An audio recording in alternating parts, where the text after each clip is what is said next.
And दोस्तों, आप सभी को आपके अपने इस क्लास यूट्यूब चैनल करियर मार्गदर्शन क्लासेस पर मैं रणवीर सर आप सभी को बहुत बहुत स्वागत करता हूँ।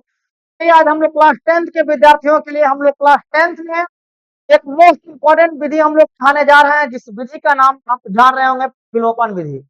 यानी क्लास 10th वाले विद्यार्थियों के लिए एकदम सबसे आसान से आसान भाषा में मैं एक समीकरण को सोल्व करने जा रहे हैं और एक विधि से हम लोग सोल्व करेंगे।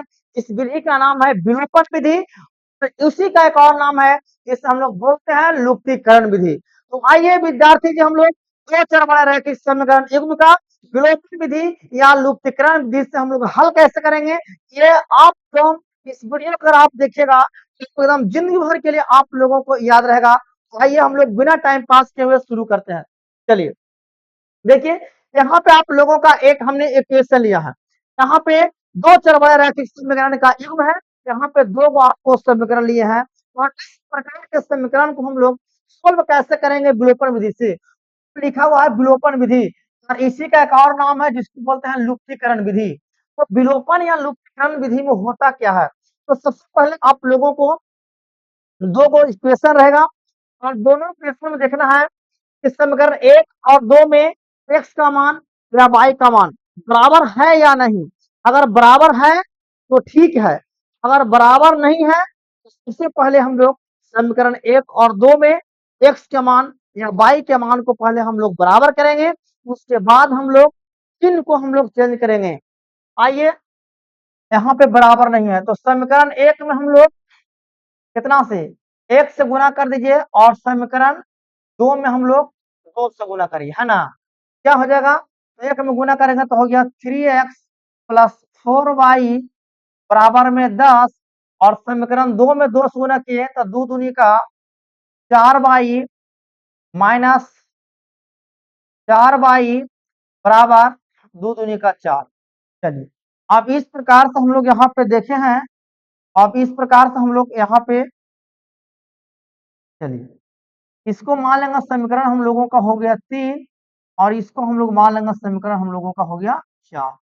चलिए अब यहाँ पे देखते हैं हम लोग, जब देखिए कोई दोनों समीकरण में आप समीकरण देखिए कोई बराबर है कि नहीं है, तो बराबर बिल्कुल है।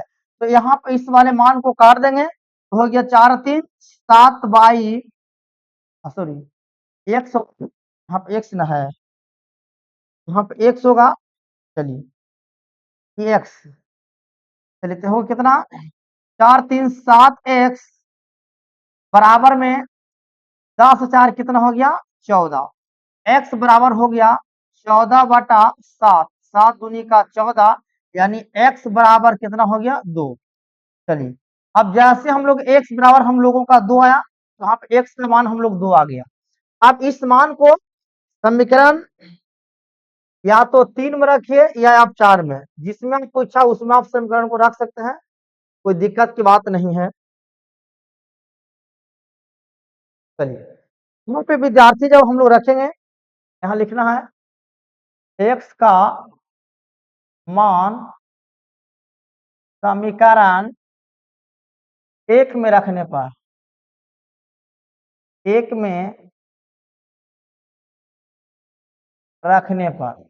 चलिए अब यहाँ पे देखिए एक कौन है, एक हो गया 3x plus 4y equal to 10 यानी 3 गुना x का मान हो गया 2 तो यहाँ लग देंगे हम लोग 2 प्लस 4y इक्वल टू 10 तीन 6 plus 4y equal to 10 4y equal to 10 plus उस तरफ जाएगा माइनस होगा 6 4y बराबर 4 यानी y बराबर 4 बटा 4 काट के कितना हो गया 1 यानी y का मान कितना हो गया 1।